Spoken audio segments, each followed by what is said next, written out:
안녕하십니까. 사랑하고 축복합니다. 일주일 동안 어떻게 지내셨습니까?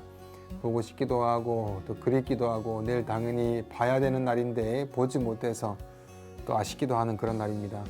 앞에는 뭐 지저분하죠. 아이들 선물도 좀 싸고 주일학교에서 많이 또 준비를 했습니다. 아마 이번 주부터 계속 배송에 대해서 그들이 함께 이제 주일학교 비록 떨어져 있어서 종료주일과 고난주간을 보내면서 부활절까지 가겠지만 마음속에 그래도 함께 할 수 있도록 교회에서 이제 준비를 해서 진행이 되고 있습니다.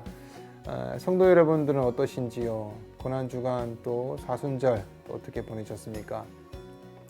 이제 내일이 종료주일입니다. 어떻게 준비가 잘 되시는지요? 종료주일 지나면서 고난주간 들어가고 또 우리 카프라이탁 되면서 예수님께서 십자가에서 죽으심, 그 다음에 부활절을 가게 됩니다. 우리 마음 가운데 무엇보다 지금 이 시기 각자 떨어져서 코로나 이런 질병으로부터 나라가 정지되어 있는 상황 가운데 우리가 오늘 또 주일을 준비하고 종료주일 준비하고 또 하나님의 사람으로서 살아가는 모든 삶 가운데 무엇보다 주의 뜻으로 살아가서 내일 또 주일날 주 앞에 온전히 드릴 수 있는 그런 날 되기를 축복합니다. 오늘 말씀을 또 볼게요. 계속해서 말씀은 누가복음 14장 7절부터 14절까지 말씀입니다. 어렵지 않습니다. 맨날 어렵지 않죠? 자, 간단하게 오늘은 보도록 합니다. 7절부터 14절까지는 뭐 간단하게 말씀드려서 예수님은 늘 정면으로 돌파하시죠. 우리가 어제도 보았듯이 바리새인들이 덫을 놓고 예수님께서 안식일에 어떻게 하는가를 엿보면서 그렇게 했을 때에도 예수님은 정면으로 책망을 하십니다. 1세기 이스라엘에서 이 바리새인들의 이 세력은 굉장했었죠. 막강한 사회적인 권한을 행사했었는데 그러면서도 자기들이 더 유리한 입장에 서기 위해서 막 이렇게 잘 보이는 중에 있었는데 예수님은 전혀 그런 것을 아랑곳하지 않습니다. 그러면서 예수님의 책망은 명확하면서 그 다음에 오늘 본문에서 뭐라 그러냐면 제자들 너희들이 이제부터 예수님께서 어떤 자리에 너희들이 앉아야 될 것인지 스스로 영광을 구하지 말라, 스스로 높이지 말라라고 말씀하십니다. 오히려 자신을 겸손히 낮추어야 된다라는 말씀이 오늘의 말씀입니다. 볼까요? 자, 7절, 14장 7절부터 14절까지 말씀입니다. 14장 7절부터 청함을 받은 사람들이 높은 자리 택함을 보시고 그들에게 비유로 말씀하여 이르시되 9절까지 볼게요. 내가 누구에게나 혼인잔치에 청함을 받았을 때에 높은 자리에 앉지 말라. 그렇지 않으면 너보다 더 높은 사람이 청함을 받은 경우에 너와 그를 청한 자가 와서 너더러 이 사람에게 자리를 내주라 하니 그때에 내가 부끄러워 끝자리로 가게 되리라. 재밌죠? 혼인잔치가 있었는데 예수님 잔치는 그랬다고 합니다. 예수님 잔치에 혼인잔치가 있어서 잔치집에 있으면 손님을 청하면 식탁이 U자로 이렇게 됐다고 합니다. U자에 있어서 중간에가 가장 상석이 되고요. 그 다음에 이제 옆으로 갈수록 점점 그래서 맨 끝에가 이제 말석이 되겠죠. 제일 낮은 사람이 앉는 자리가 될 것입니다. 근데 어떤 사람이 손님을 청했어요. 주인이 이 잔치를 베푼 사람이 청했는데 이 손님이 와가지고 제일 상석에 혼자 제일 높은 자리에 앉는 거예요. 뭐 앉으라 얘기도 안 했는데 혼자 앉은 거죠. 그랬을 때에 다른 손님이 그 다음 손님 왔는데 자기보다 높은 사람이죠. 그래서 주인이 자리를 잠깐 좀 내달라. 이 자리는 저분의 것입니다. 라고 했을 때 너무 부끄럽죠. 그럼 옆에 앉으면 되는데 문제는 옆에 사람들이 다 앉아 있다는 거죠. 그러면 어디로 가야 됩니까? 맨 밑에 사람들이 앉지 않았던 말석으로 쫓겨날 수밖에 없는 거예요. 이 예의 범절로 말씀하신 부분이 아닙니다. 혼인잔치는 어떻게 보면은 메시아의 나라를 그리고 있습니다. 하나님의 나라죠. 스스로 높아지려고 하는 사람은 수치를 당하게 될 것이다. 예수님의 이 영광이라는 말씀은 너희가 스스로 이렇게 가지고자 했을 때 획득하는 이런 것이 아니라 하나님이 주시하면 되는 것이다. 그래서 하나님은 스스로 높아지고자 하는 자들을 높여주시지 않을 것이다 라는 말씀이에요. 무슨 뜻인지 아시겠죠? 10절부터 11절까지 말씀 또 볼게요. 청함을 받았을 때에 차라리 가서 끝자리에 앉으라. 그러면 너를 청한 자가 와서 너더러 보시어 올라와 앉으라 하리니 그때에 함께 앉는 모든 사람 앞에서 영광이 있으리라. 이것은 그거죠. 예수님은 사람들에게 가서 말석에 앉으라, 맨 끝자리에 앉으라라고 말씀합니다. 만약에 내가 손님을 초대받았을 때 맨 끝자리에 앉았어요. 주인이 와가지고 아이고 왜 거기 앉아 계십니까? 상석으로 올라오십시오라고 했을 때 올라 앉으라라고 요청을 하게 되었을 때 그 사람이 망신을 당하지 않고 오히려 영광이 있을 것이다 라는 것입니다. 이 상황은 뭐냐면요, 바로 이 잔치가 하나님 나라 그랬지 않습니까? 혼인잔치. 하나님 나라에서는 무릇 자기를 높이는 자는 낮아지고 자기를 낮추는 자는 높아지는 원리가 적용이 된다라는 거죠. 하나님이 자신이 너를 청한 자는 그 나라에서 최종적인 좌석을 정하신다. 이게 주인이 정한다는 거죠. 말세에 앉은 자에게 올려 앉고자 했던 사람은 주인입니다.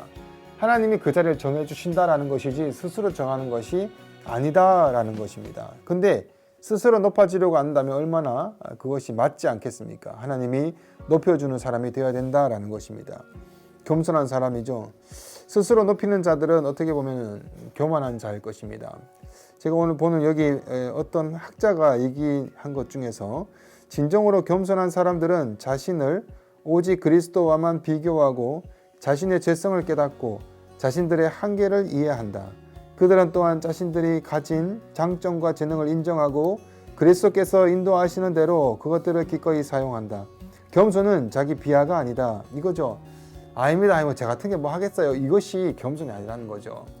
겸손은 하나님이 주신 것, 내게 있는 죄성을 인정하고 주님 앞에서의 나의 죄성을 늘 인정하는 삶으로서 내가 할 수 있는 것이 아니라 하나님 주신 재능을 인정해서 그것을 다시 주님께 돌려드리는 헌신이 함께 포함된다라는 거죠. 겸손은 자기 비하가 아니다. 그것은 자신에 대한 현실적인 평가이며 섬기고자 하는 헌신이다라는 것입니다. 12절부터 14절까지 말씀 볼까요? 또 자기를 청한 자에게 이르시되 내가 점심이나 저녁이나 베풀거든 벗이나 형제나 친척이나 부한 이웃을 청하지 말라. 두렵건대 그 사람들이 너를 도로 청하여 내게 갚음이 될까 하노라. 잔치를 베풀거든 차라리 가난한 자들과 몸 불편한 자들과 저는 자들과 맹인들을 청하라. 그리하면 그들이 갚을 것이 없으므로 내게 복이 되리니 이는 의인들의 부활시 내가 갚음을 받겠음이라 하시더라 라고 합니다. 보통 초대할 때 나와 급이 맞거나 또는 나보다 높은 사람 초대해서 뭔가 의시되는 것을 얘기합니다. 그래서 뭔가 주고받는 것, 내가 저 사람한테 베풀었고 뭐 어떤 이렇게 관용을 베풀었을 때에 그 사람들에 대한 오히려 이런 뭐 서로 주고받기식의 어떠한 것들, 난 어느 정도 관용을 베풀었어, 너도 나한테 관용을 베풀어야 되지 않아, 뭐 이런 부분이 아니죠. 여기서 보면은 손님을 정하는 데 있어서 네가 줄을 이렇게 칸을 쳐가지고 난 이 사람들을 초대하고 저 사람들 초대할 만한 사람들이 아니지라고 선을 긋지 말라는 거예요. 여기서는 이 가난한 자들과 병든 자들과 저는 자들과 소경들을 청하라라고 말씀합니다. 여러 가지 하나님의 백성들이 보상과 이런 보답을 어떤 초대를 해놓고 바랄 때가 있어요. 근데 오늘 말씀은 그렇게 하지 말라 그래요. 왜냐하면 하나님의 모습은 관용과 변품에 있습니다. 하나님 무엇을 받으려고, 하나님 어떤 대가를 더 받으려고 예수 그리스도를 보내주셨나요? 아니죠. 그분 우리 사랑하셔서 모든 것을 내어주심입니다. 우리도 동일하게 내어드리고 관용을 베풀고 그 안에 사랑으로 나가라. 나는 예수 그리스도로 풍족하고 예수 그리스도로 만족하고 더 이상 어떤 것으로 갚음이 없어도 된다라는 것이죠. 오늘 말씀을 통해서 이제 마치겠습니다. 오늘 말씀을 통해서 어떤 것을 느끼셨나요? 나의 겸손은 항상 낮은 자리에서 내가 거할 줄 알고, 그렇다고 해서 이게 겸손한 것이 아니라 낮은 자리에 거할 줄 알지만 하나님께서 나에게 주신 그 능력과 재능과 이것을 충분하게 헌신하고 또 베풀어야 된다는 것도 포함이 되어 있다는 것입니다. 그래서 그 베품에 있어서도 대가를 바라지 말고, 대가를 바라는 것이 아니라 또 선을 긋고 누구누구 구별시키면서 누구누구 식구에서 이런 레벨을 정해서 구별을 시키지 말고 가난한 자 이들도 초대하여서 그들에게 마음껏 베풀라. 그들에게 비록 나중에 갚음을 요구하지 않고 모든 것을 베푸는 것으로 하는 것이 하나님 나라의 원칙이다라고 말씀하십니다. 여러분, 코로나 사태로 인해서 얼마나 베풀고 계신지요? 코로나 사태로 인해서 얼마나 다른 타인을 더 생각을 하고 계신지요? 또 이번 사태로 인해서 여러 가지 내가 사랑해야 될 사람과 사랑하지 말아야 될 사람, 또 나하고 상관없는 사람을 구별하고 있는 부분이 얼마나 많이 있습니까? 또 어떤 사람을 대접했을 때 그 사람에게 어느 정도 나에게 이익이 될 만한 사람들에게 연락하는 것, 그것도 오늘 말씀에는 아니라라고 말씀합니다. 오늘 말씀을 통해서 계속해서 예수님께서 말씀해 주시는 말씀이 이제 좀 정리가 되지 않습니까? 우리가 어떻게 하나님의 뜻을 전해야 되는 것이고 어떻게 살아가야 되는 것인지에 대해서 분명하게 말씀해 주심을 기억하시고 말씀대로 순종하셔서 예수 그리스도를 따라서 순종할 수 있는, 겸손할 수 있는 자가 되어서 오늘 또 말씀으로 잘 준비되어서 내일 종료주일 또 고난주간을 잘 보내셔서 하나님 앞에서 크신 은혜 가운데 거하시는 기간 되시기를 축복합니다. 기도하겠습니다. 하나님 아버지, 오늘 또 이번 주간 또 잘 보내게 해주셔서 감사합니다. 보내는 시간 동안 얼마나 하나님 앞에서 합당한 삶을 살았는지요. 아니면 어떻게 보면 무시를 당할 때마다, 또는 나의 생각이 안 맞을 때마다 나의 자존심과 또 내 마음이 겸손하지 못하여서 불같이 일어날 때가 얼마나 많이 있는지요.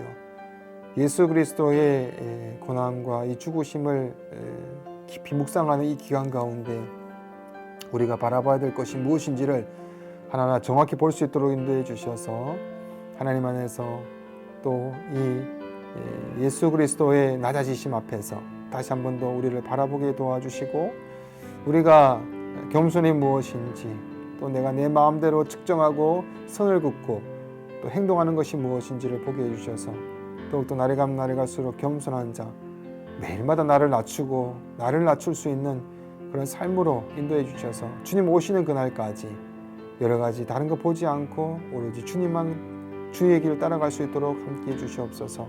감사드리며 예수님 이름으로 기도드립니다. 아멘. 사랑하고 축복합니다. 내일 또 뵙고요. 내일 종료주일 잘 준비하시고 승리의 날 되시고, 말씀으로 인해서 그 안에 순종으로 인해서 더욱더 날이 가면 날이 갈수록 큰 은혜를 누릴 수 있는 시간 되시기를 축복합니다. 내일 뵙겠습니다.